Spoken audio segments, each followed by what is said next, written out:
Tilt. The mental state that arises when you've died one too many times in a close game, been screwed over by something that just seems broken, or you've just had enough of your teammates' BS. Your fuse has been inching shorter and shorter by the minute, frustration upon frustration, until you can't take it anymore. Then, boom, you're tilted. You're in a state of rage and not thinking clearly anymore. Your decisions in game aren't calm and calculated, you're firing from the hip, and you're probably not much fun to play with anymore. This mental breakdown happens to all of us from time to time. It's a natural consequence of attempting something difficult and failing to meet your expectations while not having the right mental dexterity to keep things in perspective and stay cool. So if we're all at risk of falling hard into tilt mode, is there anything you can do about it? I think there is, and in this video I'm going to share a few models that have helped me out quite a bit in controlling my mental state. My name is Pattycakes, and I'm certainly not a psychologist, but in addition to my years of competitive gaming, I've also been a bit of a self-help junkie for most of my life. I've studied the mental habits that some of the greatest business leaders and athletes have used to keep a cool head under pressure, and I think some of those habits might help you out too. I see controlling tilt as a two-part strategy. There's prevention and treatment. The prevention stage is all about lengthening that bomb fuse so that you're able to mentally tolerate a lot more BS before losing your cool. Imagine a Zen monk playing a competitive game. I bet it would be a lot harder for that person to get tilted compared to your average gamer. Treatment, on the other hand, is all about creating a routine for dealing with your tilt once you realize that you've lost your cool. And we'll get into those strategies in a little bit. Let's first dig into prevention. How can we build up your mental resilience so that no matter what the game throws at you, you can maintain a healthy mental state and think clearly? There's a concept that Tony Robbins teaches, and I think it's really helpful here. He says that happiness is a product of your expectations matching your reality. In gaming, your expectations can be as simple as winning a round, or as broad as climbing a competitive ladder or winning a whole tournament. And anytime those two aren't in sync, you'll feel a little bit less happy. The cool thing about that equation is that you can actually tweak both sides. For example, let's say that you match up against a squad of really well-known professional players in a game.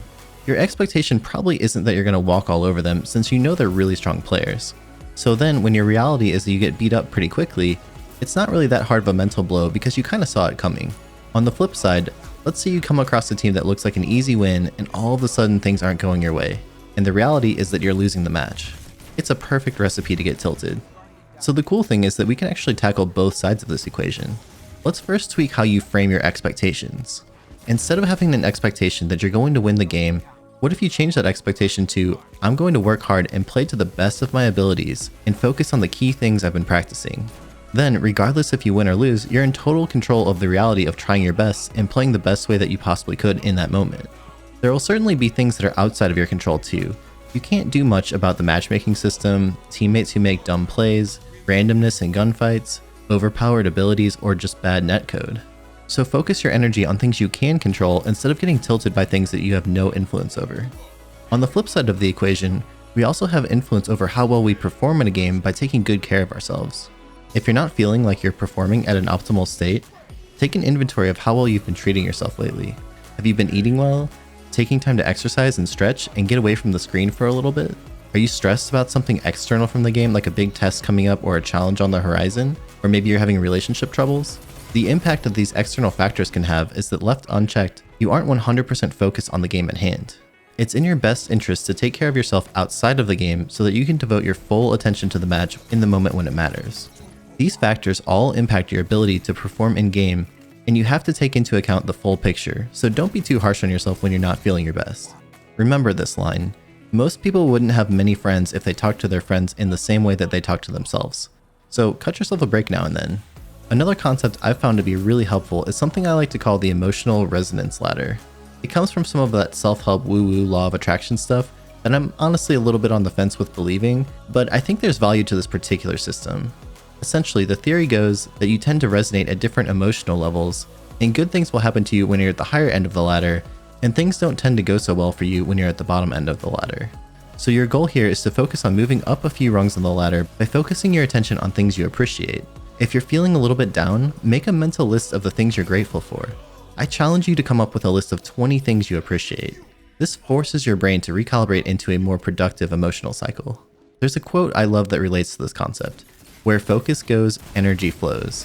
This means that what you focus on tends to grow. So if you focus on what you're happy about, what you appreciate in your life, those things tend to improve. And instead, if you spend all of your time focusing on the things that you lack and the things that aren't going so well, you'll tend to drop further down the rungs of that emotional ladder. It's a self-perpetuating cycle, and you get to choose if you want that to trend upwards or down. I want you to participate in a quick test with me to illustrate this idea. Take a few seconds and look around your room, and I want you to make a mental list of every blue item. Really try to capture these in your brain because I'm going to quiz you in a second. Okay, now that you've taken an inventory of the room, I want you to close your eyes and recall every green item that you just saw. Chances are that you probably can't think of many. I'll give you a few more seconds to try.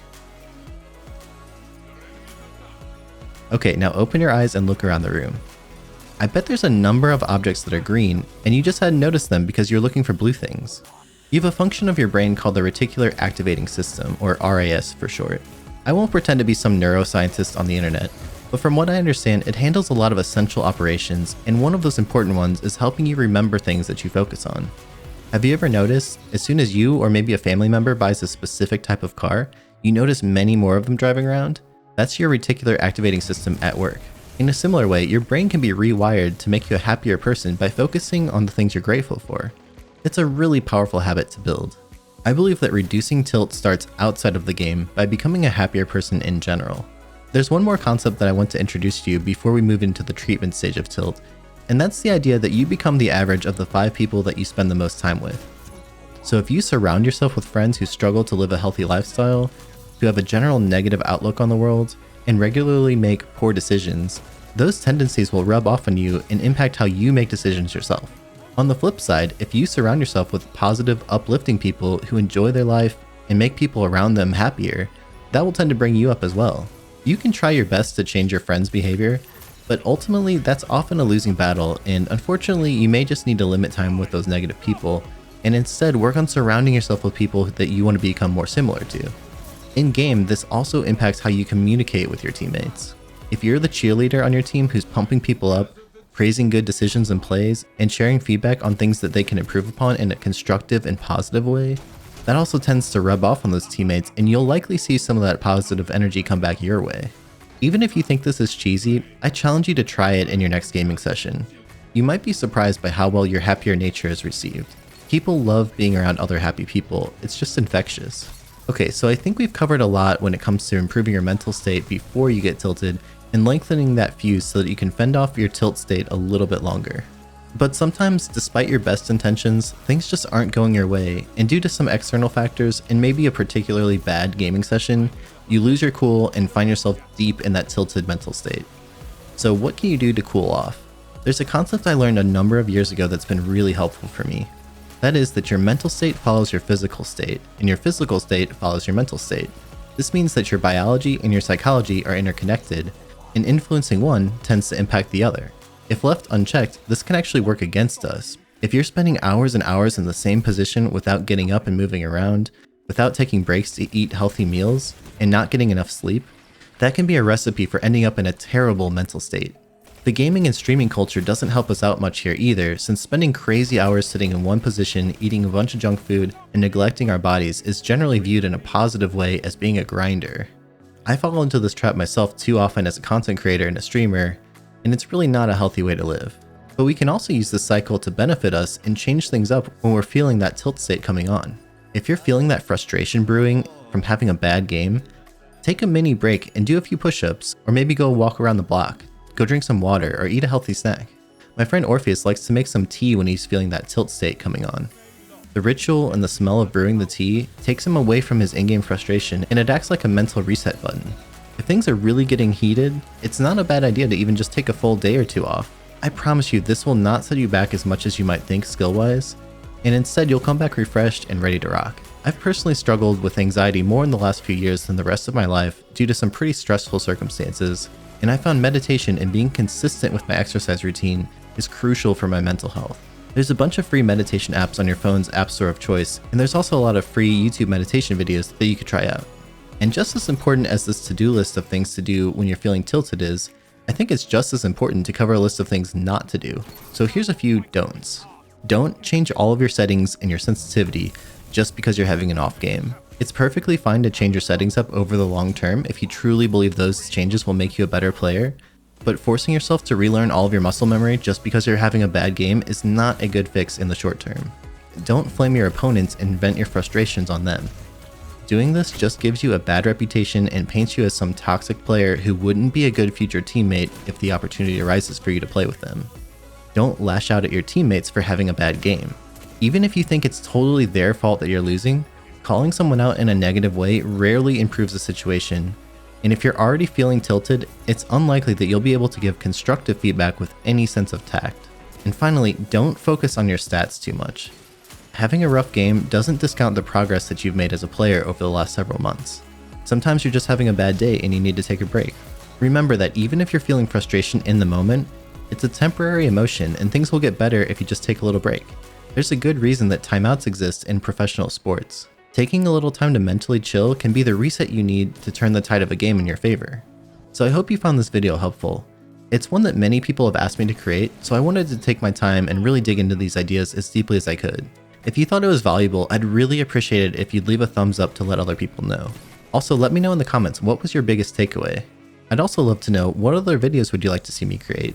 Be sure to subscribe and turn on notifications so you don't miss my next video.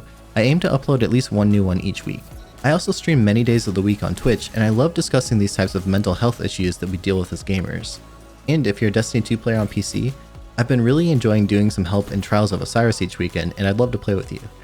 You can catch me live over at twitch.tv/pattycakespc.